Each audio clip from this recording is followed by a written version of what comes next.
Chers amis, vous avez dû constater quelque chose d'intéressant.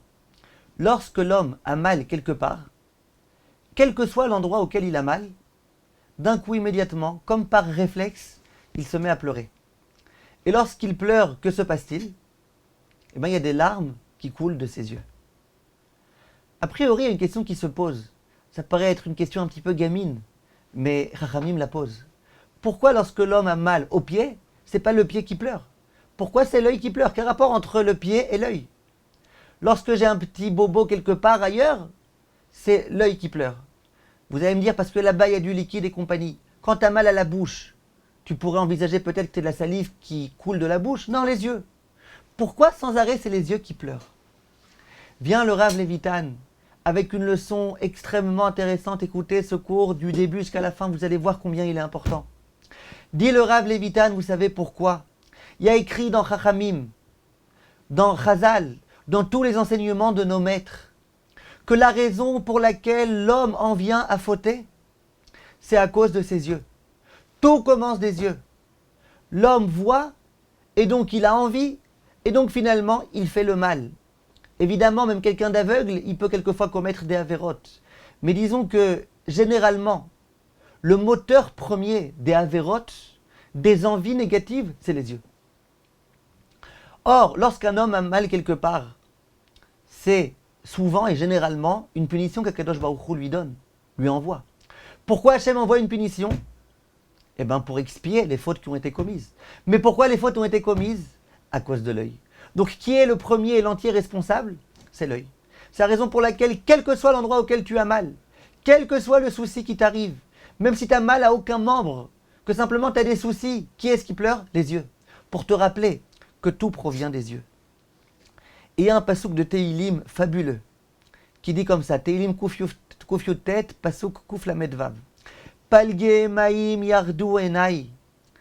Il y a des fontaines entières d'eau qui sont sorties de mes yeux, de larmes. Al lo shamru toratecha. Et pourquoi mes yeux pleurent?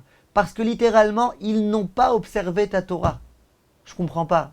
On aurait dû dire mes yeux pleurent parce que moi, j'ai pas observé ta Torah. Allo shamarti toratecha. Si moi je pleure, si mes yeux pleurent, c'est-à-dire que moi je pleure, c'est parce que je pleure de tristesse, parce que j'ai pas accompli la Torah. Pourquoi il y a besoin de dire mes yeux pleurent parce qu'ils n'ont pas accompli la Torah? Pourquoi mes yeux ils sont obligés d'accomplir la Torah? Dit Rachamim, oui. Allo shamru aenaim toratecha. Si mes yeux avaient observé ta Torah, si mes yeux n'avaient pas regardé de choses interdites, eh bien mon cœur aurait été protégé, mes actes auraient été protégés, tout se serait bien passé, il n'y aurait pas eu de raison de pleurer. Si je pleure aujourd'hui et que je me lamente de ma situation spirituelle, c'est à cause de mes yeux. Bien sûr mes yeux qui ont été commandés par moi, mais ce que je veux dire c'est de la faute, de ce sens-là, qui est celui qui consiste à voir. Et là vient le Rav avec une perle. Il dit à quoi la chose ressemble. Il dit il y a un roi dans un pays qui a nommé des gardiens. Le but des gardiens, c'est de vérifier que personne n'entre dans le pays avec tout type d'objets interdits. Donc il y a des gardiens qui se trouvent à la frontière et qui doivent vérifier que personne n'entre dans tel pays avec telle et telle chose. On va dire par exemple avec des armes. Vous devez vérifier que personne n'entre avec des armes. Maintenant, il y a deux possibilités. De faire en sorte que dans le pays, il n'y ait pas d'armes qui rentrent de façon interdite.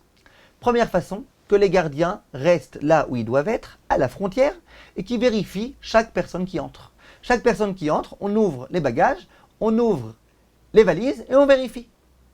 Ça, c'est la première façon. La façon la plus simple et la façon aussi la plus sûre. Dit le Rav, il y a une autre possibilité. Les gardiens, ils n'ont qu'à dormir. Pendant 2 semaines, ils dorment. Et au bout de 2 semaines, ils vont faire un tour dans toutes les maisons du pays, dans toutes les rues et dans toutes les villes.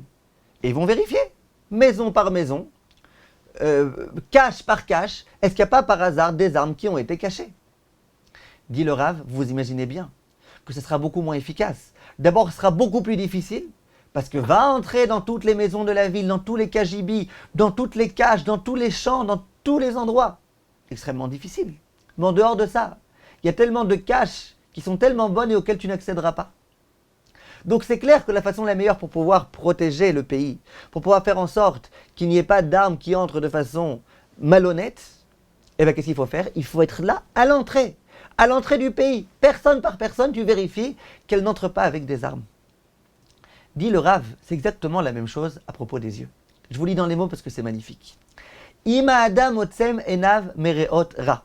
Si l'homme ferme ses yeux pour ne pas voir de choses mauvaises, ou shomer etzel la gvoul, on considère qu'il se trouve, c'est un gardien qui est à la frontière. La frontière, c'est les yeux. Il est à la frontière. Velo iten la yetzer lavo bigvulo. Il ne permettra pas au yetzer hara de rentrer dans son corps. Le yetzer hara, il restera à l'extérieur. Il ne permettra pas au yetzer hara de pénétrer.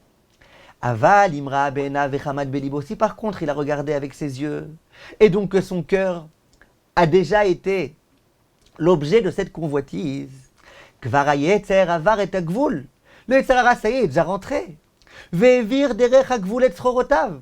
Et maintenant toutes ces armes, il les a fait rentrer à l'intérieur du corps de l'homme. C'est terminé, il est déjà rentré. Et advarim asher ta'avaim ala enaim. Yeshlo mekomot rabim, dans le corps, il a plein d'endroits. Ema, kol evare gufa adam, dans tous les membres du corps humain. La tminet tzrorotav, il peut là-bas cacher toutes ses armes. Ema chataim, avonot, upshaim. C'est quoi ces armes au yetzer hara? C'est toutes les fautes qu'éventuellement l'homme va pouvoir commettre à cause de ces envies-là. Donc, il est entré à l'intérieur du corps humain, et puis il se cache un peu partout. Pe'amim marchilo la sotred vavon beyado. Parfois, il va faire en sorte que l'homme commette une faute avec sa main. Pe'amim beraglo, parfois avec son pied. Pe'amim befif, parfois avec sa bouche. Vekaved meod la adam leinatzel mimenu.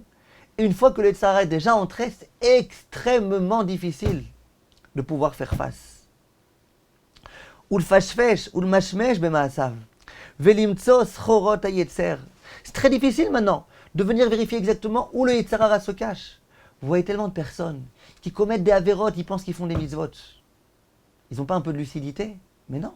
Une fois que le yetzer hara est à l'intérieur, c'est dur. C'est dur de l'exorciser. C'est dur de le sortir. Très dur, c'est pire qu'un dibouk. Et donc quoi? Zéaklal, voilà le principe.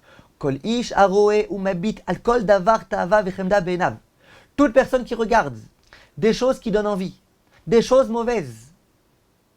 Rabou ve'atzmu shigionav uzdonav. C'est très grave ce qu'il fait et ça va avoir des conséquences dramatiques. Pourquoi?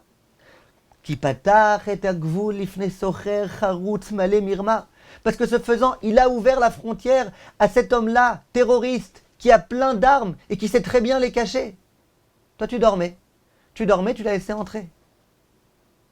Velachen, c'est pourquoi. Kol baal nefesh yatzom enav mereot ra. Toute personne qui a un minimum de conscience, qui ferme ses yeux de ne pas voir le mal. Velo iten la yetzer lavo bigvulo. Dis-moi la vérité. Si tu savais qu'il y avait des terroristes qui se promenaient dans ta rue, tu laisserais ta maison ouverte? Non. Il y en a qui se diraient, oui, je laisserai ma maison ouverte, et puis après, maximum, ça va, j'ai un fusil, je le tue. Non, c'est trop dangereux. Ben, c'est la même chose. Et les gens vous diront, de réussir à marcher dans la rue sans regarder en retirant ses lunettes ou quoi, c'est possible, c'est faisable. Par contre, d'être avec tes lunettes, de voir qu'il y a quelque chose que tu pourrais voir, de l'avoir déjà vu et après de ne pas penser, c'est beaucoup plus difficile. De l'avoir vu et de réussir ensuite à t'écarter, c'est beaucoup plus difficile. Voilà la leçon qui est donnée ici. Les yeux, c'est le commencement de tout. C'est parce que tu as regardé que le yetzer hara rentre à l'intérieur de toi et qu'après, tu as envie de voler les autres, tu as envie de parler du lachon hara, tu as envie de faire du mal. Tout commence par les yeux. Et c'est la raison pour laquelle, disent Rachamim, lorsque l'homme commet le mal, ensuite il pleure. Et c'est la raison pour laquelle, lorsque l'homme va vouloir finalement être libéré du yetzer hara, il va devoir prier très fort. Quand il prie, qu'est-ce qu'il va faire? Il va pleurer.